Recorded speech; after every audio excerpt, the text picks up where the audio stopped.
Sadasivasamaramam Shankaracharya Madhyamam Asmadacharya Paryantam Vande Guru Paramparam. Hari Om. Swaminiji is not new in our midst. She has her unique style of adding humor and poetry to a dry subject matter. When we are all laughing and when we have that resonance, she gives the essence of Vedanta in a very subtle way. That resonance has helped me personally and all of us in many ways. And I can see that in the number of you who have been attending year after year, and like this, the amount of evolution that has happened to me is not even explainable. It has given me identity, a purpose, and a lot more. And I'm sure each of you can vouch for it. Now, Raj will give a few minutes of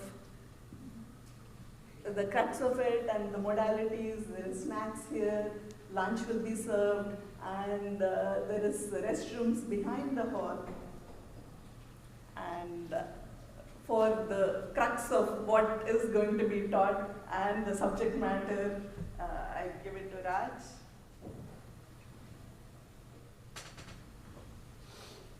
So basically, one second. Can I make this a little lower?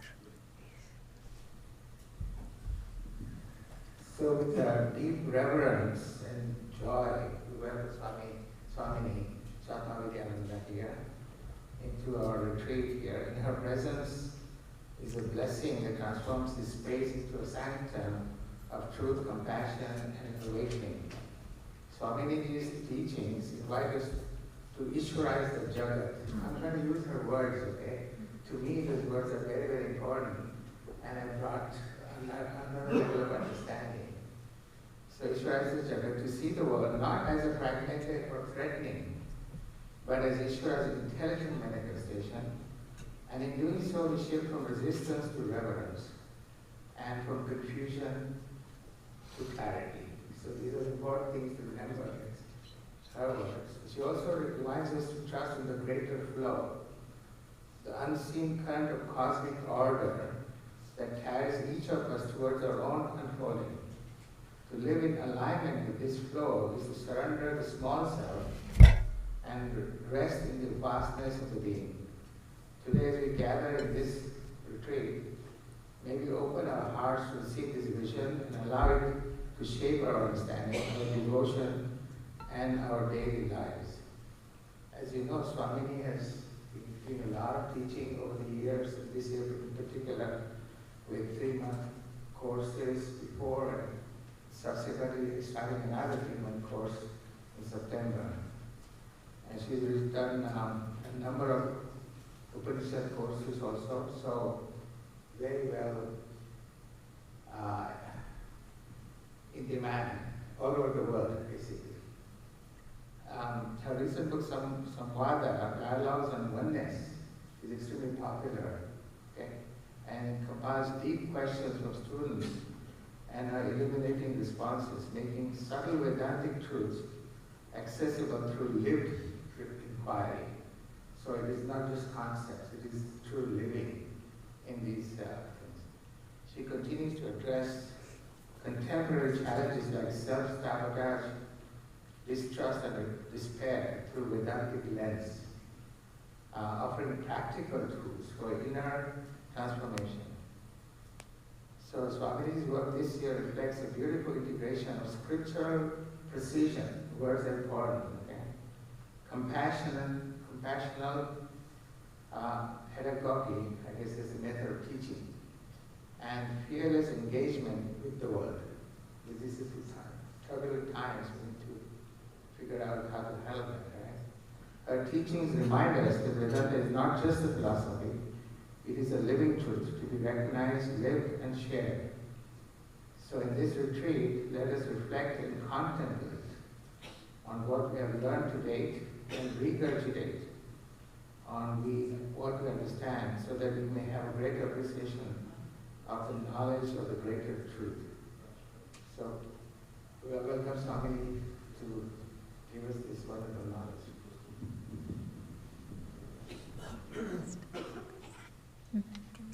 Yes, please light the lamp.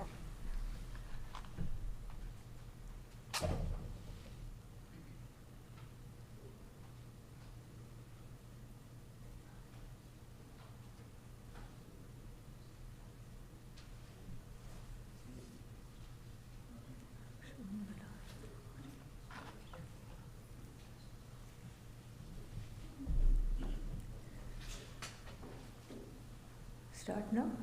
Yes?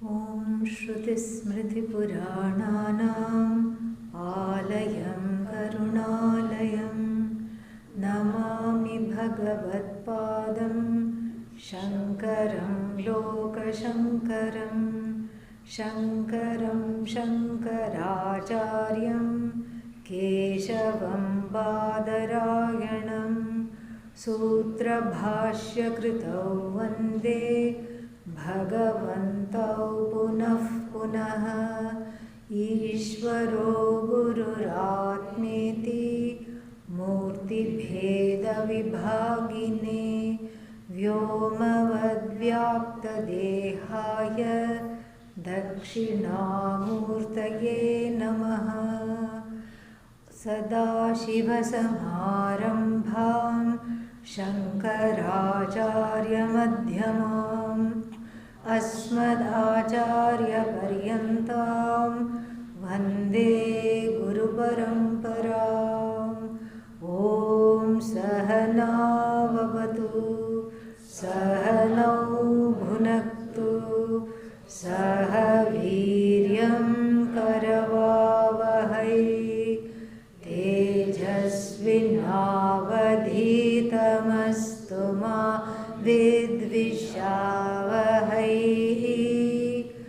Om Shanti Shanti Shanti. My namaskars to all of you, and my thanks to Sri Vijay Kapoorji and all the volunteers, starting with Raj and Meera and everybody else. My thanks, because joyful as it is to listen to Vedanta, it requires a lot of grunt work. Meaning work that you would normally do when you are grunting at the same time. That's what is called grunt work. But being Vedantins, we learn to do that cheerfully, but still it is a lot of work. And to all the people who have done everything to organize all these things, from the food onwards, seating, food, and the logistics, advertising, everything, our thanks. And the topic for the next 2 days is, simply put, the need for developing a rich inner life. What is the case for developing a rich inner life? What is the case for that? Why do we need a rich inner life? And then, what is the use of that? What is its purpose? What does it do for me? That is a valid question, is it not? Because if I don't know what it does for me, why should I have it? And then, of course, while we discuss and probe into these questions, a very important question is this: why is it so difficult? Why, oh why is it so difficult to have a rich inner life? Inner means what? Within me, correct? But then, why do I need lectures, a whole weekend of lectures? If I have to go within, I should be at home going within. But look at the paradox. In order to go within, what do I have to do? I have to drive, that is what, without, and then go somewhere, sit and listen to another person who is also what? Outside of me. Very, very interesting. Why is that? How is that? That also is something we will probe along the way. Yeah, don't hold me to it and you say, oh, you said you would do it. I said I will do it, but not necessarily in the first lecture or in the second. It will come. It will just flow. Because, you see, once we say the prayer and we sit here, it is the prayer is a way of handing it over. When you hand it over, whatever comes, however it comes, whenever it comes, you just go with the flow. Okay? So the rich inner life is necessary to balance the already rich outer life we have. Do we have a rich outer life? Yes, absolutely. Whole day there are appointments from morning to afternoon to evening to weekends. There is no drop-in anymore. It's all planned. Our life is choreographed, planned, orchestrated by the force of our desires. Satyam idam, this is the truth. Our lives are orchestrated not by the exigencies of what we need to do, not by any desire to do seva, not by any desire to grow inwardly. Because those desires are also desires, but they are, as you will, I'm sure, agree with me, they are different kind of desires. The desires that run our lives, that choreograph our very existence, what are they? They have a little bit of, they have a kind of a force called Vega. I have put it a little away from me, it should work. Yeah, is it better now? Yeah, good, come back, come and sit. Yeah.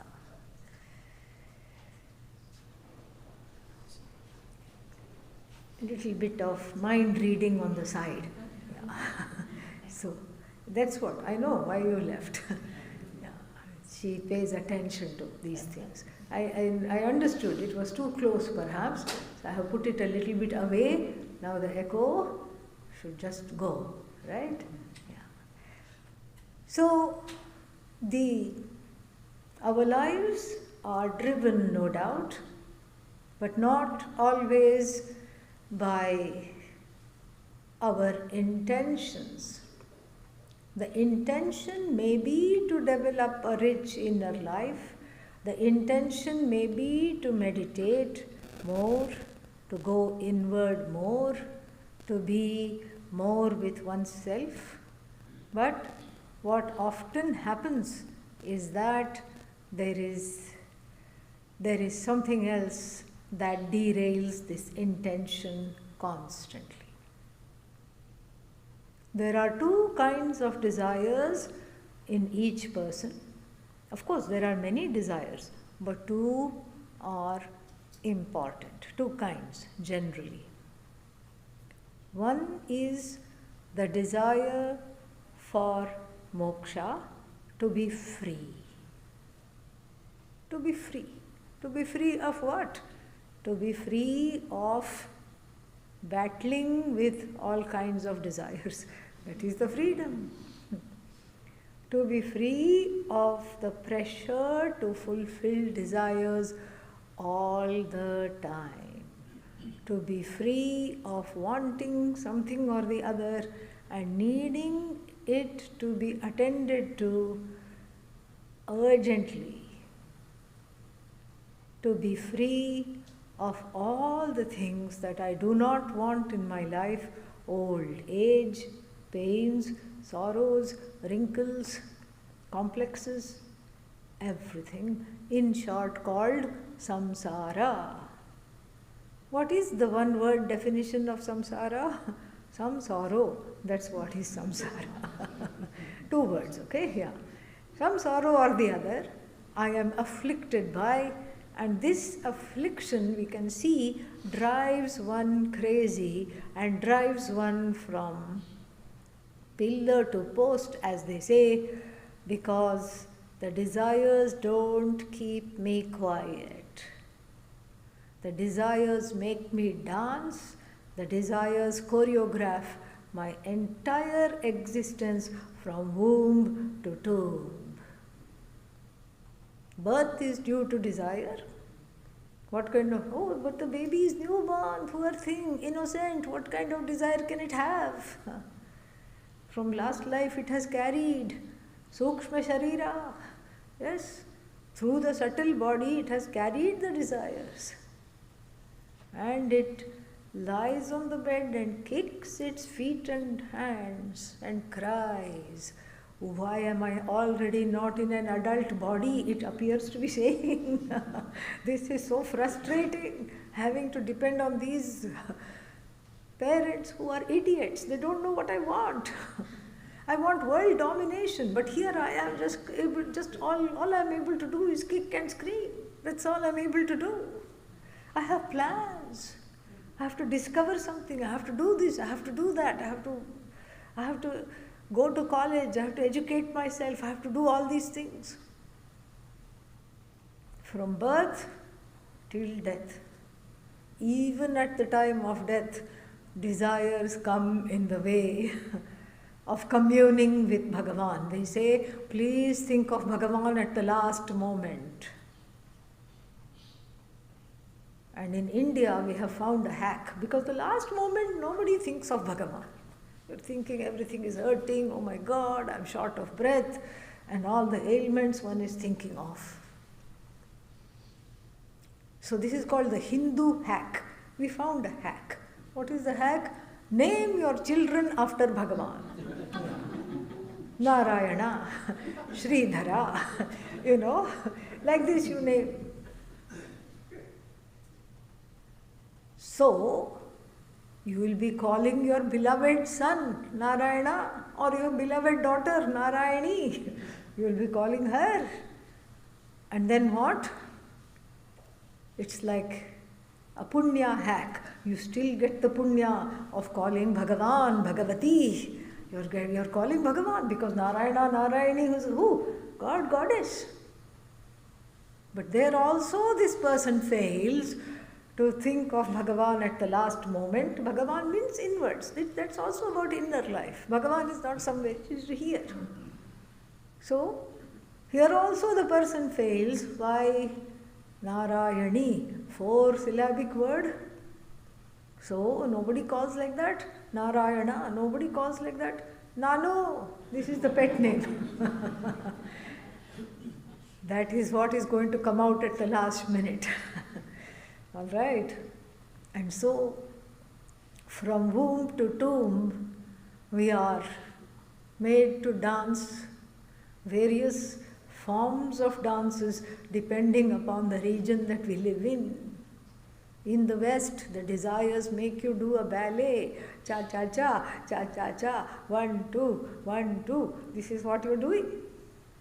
The form of the dance varies, but the pressure of the desires does not. Or it's an urgent, fast desire, polka. Go all over, jump, jump, jump, jump, jump. And if you're from India, the desires make you do what? Bharatanatyam, ta thai, or Kathak, or the very, vigorous Kuchipudi, Odissi, all the various dances. Or sometimes it's just a Bollywood, don't know what to call it, yeah. Some kind of a Bollywood throwing the arms and legs in whichever direction they are supposed to go. This is our lives. And sad as it is that I have so little space mental space, creative space, emotional space to do really what I want. What I was put here to do, I cannot seem to do because I cannot get to that at all. What was I put here to do? What was I put here to do? Moksha. That is why there is a human body. Otherwise I would be literally a fly on the wall. Or I would be a creepy, crawly thing.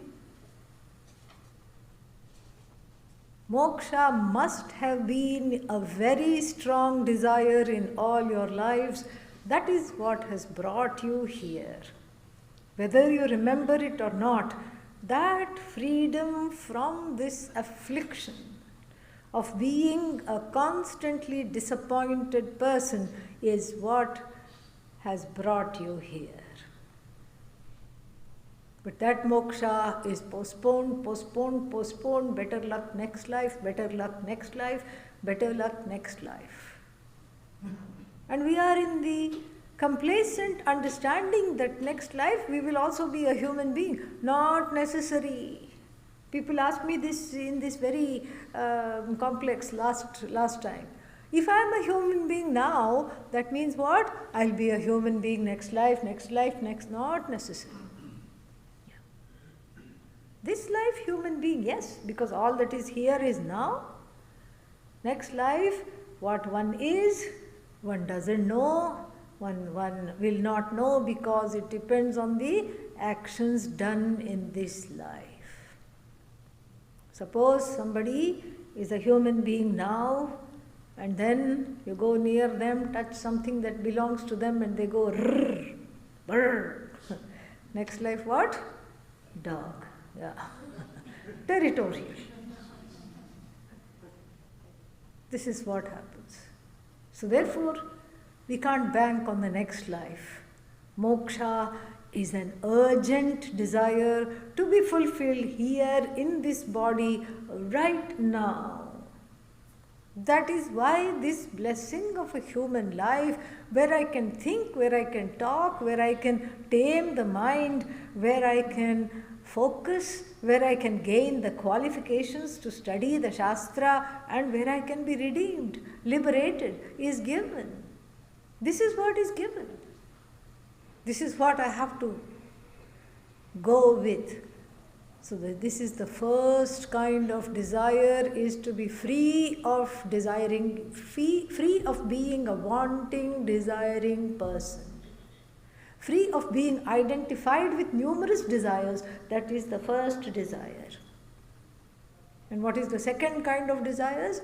The second kinds of desires arise when moksha as a purushartha, as a goal, as the primary goal in life is not understood. And when it is not understood, it morphs into various small desires scattered and makes me have a very busy life. Because I'm ready now, I'm equipped with everything that the human body, mind, sense complex brings to put out all the small fires in the form of various desires. Meanwhile, the conflagration, the desire for moksha, continues to burn unnoticed in the heart. Therefore, the days go by with things to do from morning to evening that keep us treading water, just walking in place. Nothing happens, no gain, only loss of energy, loss of primal energy, loss of psychic energy, loss of emotional energy, what to talk of physical energy. This way the life goes wasted. And then we are always in haste. And what does haste make? Waste. This is where we are. Morning to night, doing, crashing. Next day, same thing. And then weekend one becomes a zombie. Oh, the last week was terrible. I have to recover. And the recovery does not last because Monday again everything starts. Whole week is just like this. And so we have many appointments. We have an appointment in office, we have an appointment out of office. Then somehow we have understood that exercise is important, otherwise the body is going to fall off. We have understood that. Part by part it's going to fall off. We have understood that. Somehow we make an appointment with the gym, with Mr. Gym. We have an appointment. Or yoga or anything. We have an appointment. We have an appointment with our friends. We have an appointment with family. We have an appointment with doctors, lawyers, other kinds of health practitioners. Again, because the body has to be kept in good shape. The mind also needs some relaxation, we know. We have an appointment for that. It is called going out to dinner. It is called seeing a movie. It is called relaxing.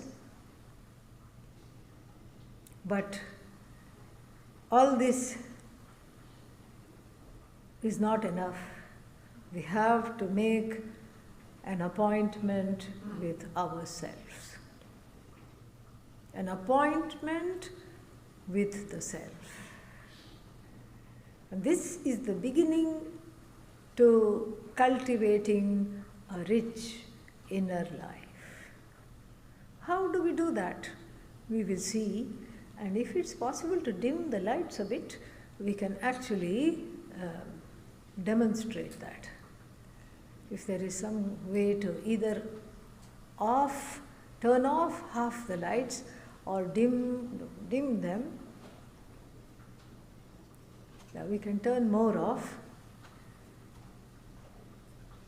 One more set can go off.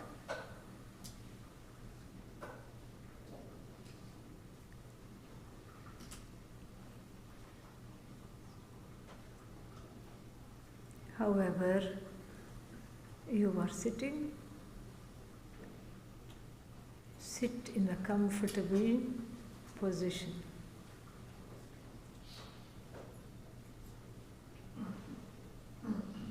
Head, neck and back are in a single straight line.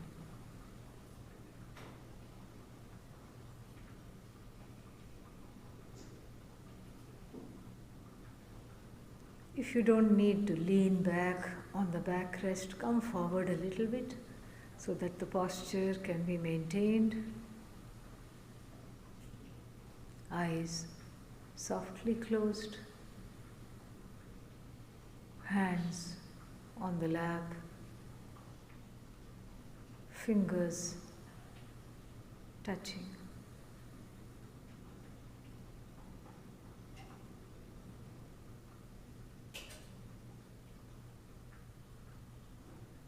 I take the time to arrive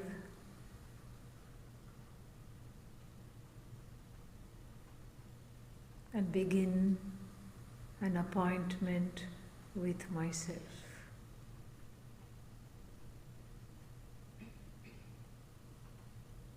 What does this appointment look like? First of all, will I keep this appointment? Or will I just be a no-show? Will I ghost myself?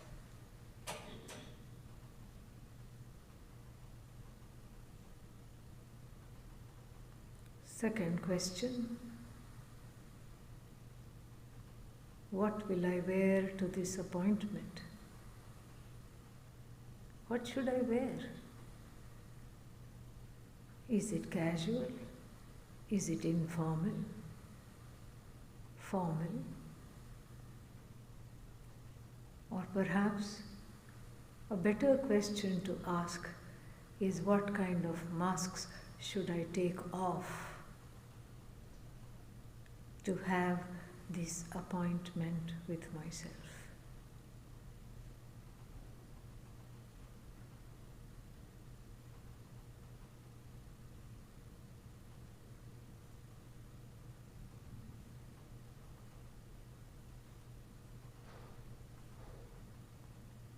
I get in touch with my breath, simply watching as it goes in and comes out. I enjoy the cool air entering the nostrils with every exhalation. I also enjoy the slightly warmer air exiting the nostrils with every exhalation.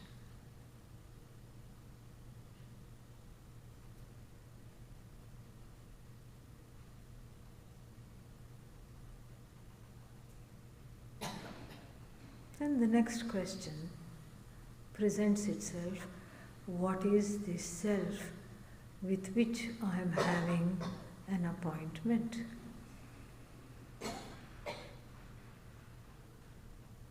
Is it the body?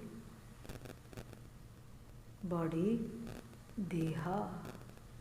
Deha, jada. Jada means insentient. Dahana yogyatvat deha. The body is fit to be consigned to the flames at the end of the life.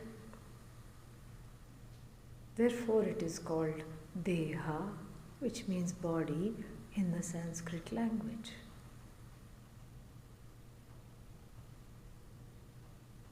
Body, jada, insentient. I, the observer of the body, the wielder of the body, the commander of the body, the master of the body. I, indweller of the body, because I can observe the body as an object.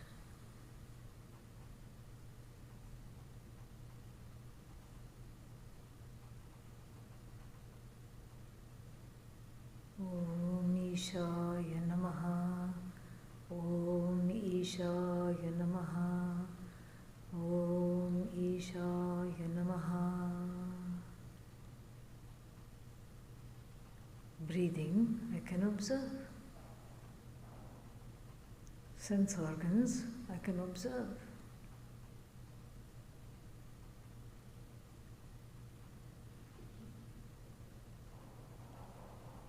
Now, is the mind the self?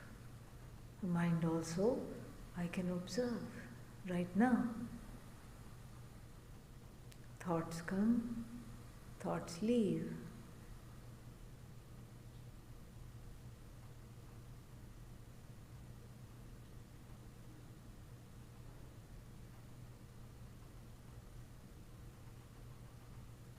I am here to see off the thoughts and to welcome the thoughts.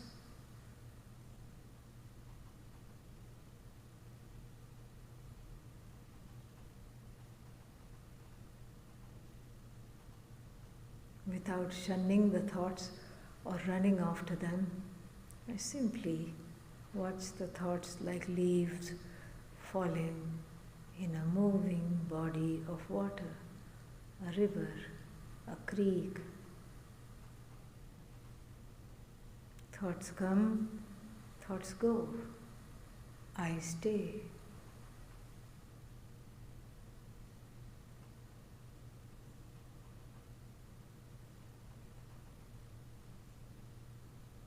The truth of the body, the mind, the senses is I.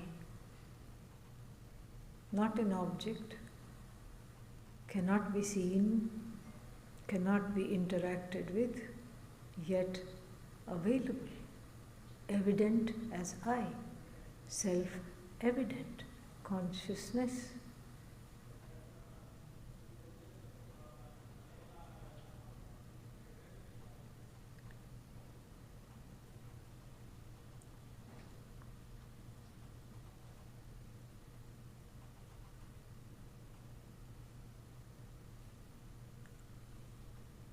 Each time I come back to this place of being the observer,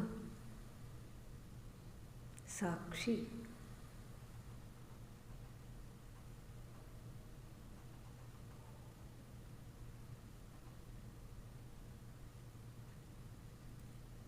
When the Sakshi observes everything else, it is called Sakshi, witness.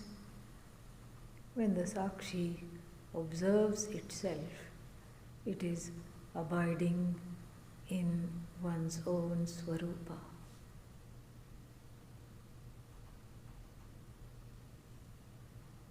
Whenever the mind goes, bring it back softly, gently, yet firmly. Bring it back to that indweller of this body-mind-sense complex, Aham, I. Simply say in your mind, I am. I am now. I now am. Now I am. I am. I am.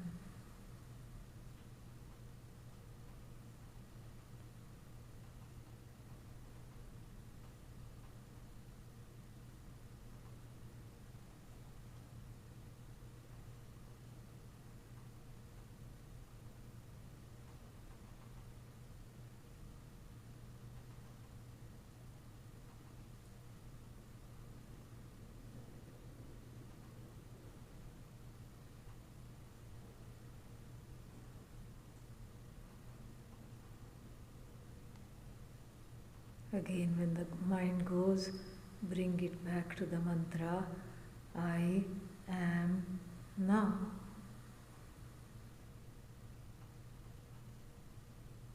I, Chit, consciousness, am, Sat, existence, self-revealing existence. Now, Ananta, Ananda. I am now is the English translation of Sat, Chit, Ananda.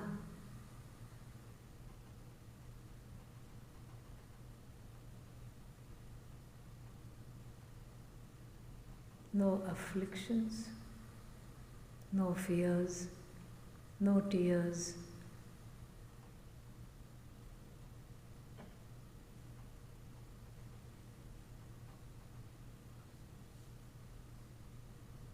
No worries, no hurry.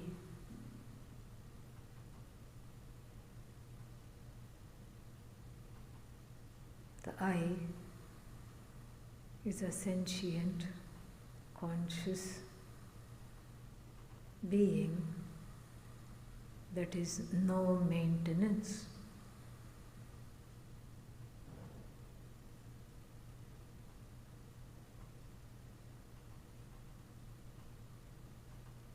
The seeds of meditation, contemplation is in getting familiar with this I, because of which there are many roles, because of which there are many duties, which joins the ahankara in doing without doing anything itself.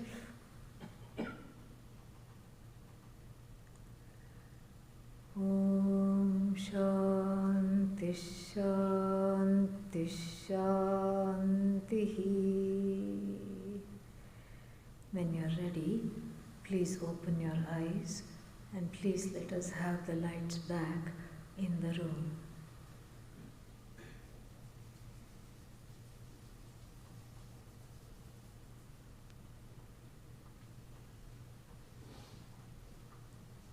This is a little appetizer. Yeah. This is not everything. This is just a little appetizer to distinguish that which is hopelessly enmeshed. Two things are mixed up. Atma, I, and Anatma, not I. But the not I is Jada, insentient. I am sentient. Not I is outside. I am neither inside nor outside. I am all pervasive Atma. Not I is changing all the time. I am the changeless self. Not I is finite, has a beginning, has an end. I am infinite, without a beginning, without an end. How on earth can I and not I get mixed up? How is this even possible? And of course, as jivas, we want to know whose fault is this? What do we say? Maya. Maya. Magic. It's a Shakti which makes the impossible possible. In fact, Maya is also not it's just an interim explanation. Maya, Ishvara, Ajnanam, Jnanam, Shishya, Guru, they are all interim explanation. As we are in front of the buffet called the self, we have just had appetizers, okay? These are all interim explanations, little sides on the table that is called the buffet of human experience. How did the I and the not I get mixed up? We have an elaborate explanation, which amounts to nothing really. Then why do you have an elaborate explanation? We have an elaborate explanation because if I had started the talk today by saying there is no problem, therefore there is no solution, and there is nothing to talk about. What about my problems? I already told you, you don't have any problems. But what about the Jagat, the universe? And then if I had said, what universe? Then what else? There's only one thing remaining to be done. If I had done that, chant the closing mantra and go home. That's all. Because that's not where we are at. Where we are at is the inquiring mind asking a lot of questions. What is this? What is that? How does this work? Why is it like this? Why do I have karma? You don't have karma. No, but bad things happen and I do have karma. Right now, in fact, I'm running what is that called? 7.5 years of the Saturn cycle, somebody said. 7.5 years is a long time. A time of doom and gloom according to astrologers. But then, here we say, what 7.5 years? What is all this? But the I nonetheless gets mixed up in the not I because we do not know the I. We are unfamiliar with I am now, Sat Chit Ananda, or rather Chit Sat Ananda. We are unfamiliar.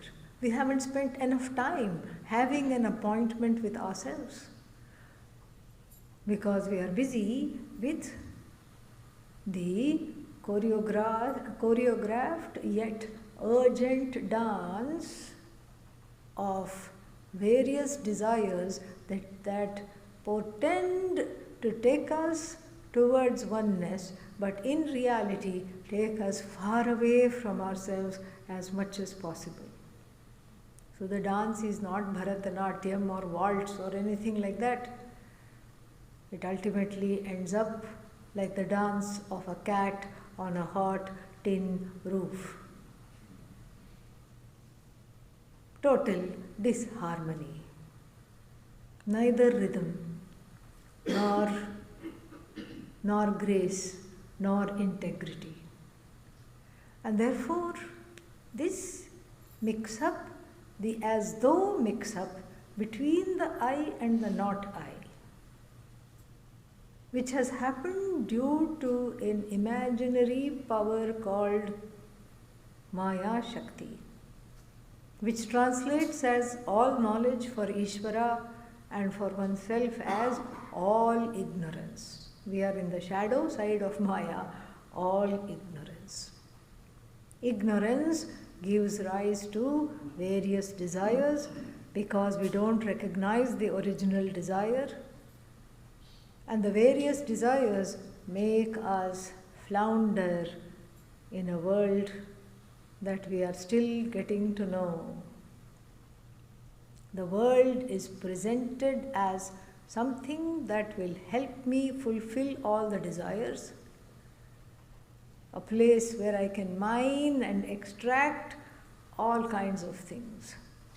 But the more I dig, the bigger the hole I have made for myself, from which I am unable to extricate myself. So therefore, the mix-up between the I and the not I, we can talk about it till the cows come home. In all the time zones, we can talk about it. But really speaking, the talking is important. It is important to cognitively understand this. But without cultivating a life, an inner life of richness and silence, this knowledge will always be wanting something. Therefore, any passing Swami, passing through California, passing through the Bay Area, is asked the question repeatedly, I know I am Brahman, how to experience it? I know I am Atma, but why am I not getting the benefit of this? This is every Jiva's favorite question. And what is the answer? Whatever you are experiencing is what? Brahman, not Mithya. Mithya itself is Brahman. This is what we have to understand. Whatever you are experiencing is Brahman. I am experiencing the body, yes or no? Don't scare me, okay? Yeah. If you say, I am experiencing the body, yes or no, and nobody says anything, that means what? Yeah.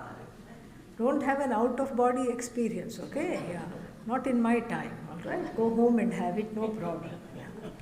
So, are you experiencing the body? Yes. Body is Brahman. Are you experiencing the mind? Oh yeah, I was very restless when I came in, now I'm a little better. That means you're experiencing the mind, you're seeing the various stages of the mind, the various conditions of the mind. Are you not? Yes. Mind is Brahman. Body, Annam. In Sanskrit it is called Annam Brahmeti Vyajanat. Mano Brahmeti Vyajanat. Prana, Brahman. Brahman, Ishvara. Same. Prana is Brahman. Prano vai Ishvaraha. It's a Upanishadic statement. Then what else? Body, mind, senses, Brahman. They are all devatas. Eyes, ears, all these things, they are the power by which we see. The power belongs not to the eyes but to the devata that empowers the eyes. Eyes themselves are part of the body. Body is Brahman. The power behind the eyes, Brahman. Body, mind, sense complex, what is that? Brahman. Everything is Brahman. Desire, Brahman. The ability to fulfill the desire, Brahman. Desirer, Brahman. The one that is attached to the desire, Brahman. The disappointed one after not fulfilling the desire, Brahman. The ecstatic one after fulfilling the desire, what? Brahman. Any question I ask, the answer will be Brahman, at least for this session, okay? Yeah. Then we go outside, so to speak, from the standpoint of the body, mind, sense complex, we see outside. What do we see? Trees. What are the trees? Even after telling the answer, it's not coming. What are the trees? Brahman. What is the breeze? Brahman. What are the birds? Brahman. 5 elements. Let's cut to the chase. 5 elements from which everything has come. Brahman. Tasmad va etasmad atmana akashas sambhutah. In fact, the Upanishad goes one more step and says, it's not Brahman, it's Atma. You. It is you. From you the whole universe has ensued forth. By you the whole universe is sustained. And unto you the universe takes rest in between cycles of creation. Because the word resolves is a little scary. That's why I don't use it often. This is what it is. This is the ultimate. So when are you not experiencing Brahman? Tell me. In fact, an important meditation would be to say, how far, let me see how far I can go away from Brahman. Try. I'm going to go into another room. I don't want to be with all of you. Okay, another room is what? Brahman. I'm going to go to India. India is what? Definitely Brahman. No, I'm going to Africa. Brahman. I'm going to be in between this plane of existence and another plane of existence, because there are various lokas, and in between the lokas also various experiences. All the lokas are what? Brahman. The intra-terrestrial space between the loka is what? Hello, show me some signs of life. Yes, yeah. That is also Brahman. Everywhere there is Brahman, everything is Brahman. How are you going to get away from Brahman? Tell me. So Brahman is not unfamiliar to you because of lack of experience. Brahman is unfamiliar because of not knowing that you are it. The seeker is the sought. That is what one has to know. The seeker is the sought, everything is Brahman, and yet I am looking for this Brahman. The jiva looking for Brahman is the biggest joke. That is why Ishvara does not need cable TV. Because each jiva, one jiva doing pranayama, hoping to get Brahman through the breath, through the control of the breath. Another jiva standing on one leg, hoping to get Brahman through yoga. Another jiva meditating, hoping to find Brahman in meditation. And so many jivas, so little time. Each jiva is a reality channel for Bhagavan and Bhagavati. They don't need cable TV because we are the entertainment. Our plans, our disasters, our false starts, all these are entertainment. And so the mix-up between the I and the not I is such an important topic in Vedanta Shastra that Adi Shankara talks about it in the introduction to even the most advanced text, which is called Brahma Sutra. He says we make a mistake, adhyasa. Adhi asaha, the throwing of something onto some other place where it doesn't belong. Adhyasa, mistake. And we have a stock mistake example. What is that? Rope snake. Yes. That's why the mistake, another name for this mistake is called aropa. Yeah, rope. Okay. So the ropa is mistaken for snake. So this is why it is called aropa. Rope snake example is just an example to exemplify what? I mistaking myself for a mortal. What am I? Immortal. What am I? Infinite. What am I? Whole. What am I? Free.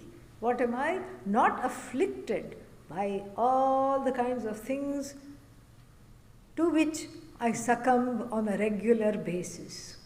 Not at all affected. Yet there is a gap between the understanding and the living. How does the gap manifest? In the classroom hall, everything is very clear. Yes, I'm Brahman. Everything else is what? Mithya, mithya, mithya, mithya, mithya. Don't want this, don't need to have this. It's all mithya. Everything is Brahman. I too am Brahman. Then what? We have a tea break. Shortly coming up. What do we do in the tea break?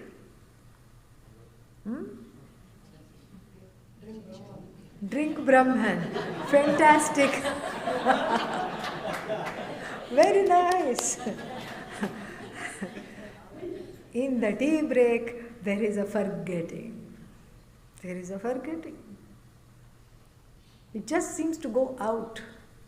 And the worst of my tendencies come out. Therefore, Swami TV, Swami Tattvavidananda Ji, whenever he gives a talk in Arshavidya Gurukulam, he always says towards whenever there is a small break, he will say, don't rush and push the people. Remember, you are Brahman. Don't fight for the cup of tea.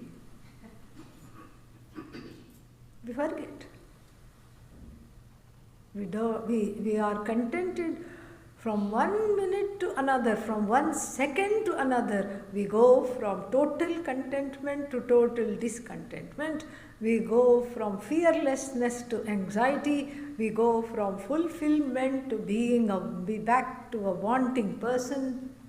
We go from compassion to competition. And from silence to cacophony. Why? How does this happen? We'll find out after the break. Om Purnamadav Purnamidam Purnat Purnamudachyate Purnasya Purnamadaya Purnamevavashishyate Om Shanti Shanti Shanti Harihi Om Shri Gurubhyo Namaha Harihi Om. Short, 15 minutes, okay?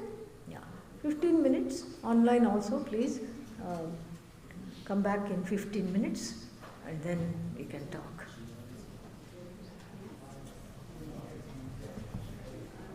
Is the echo still there? Echo hai?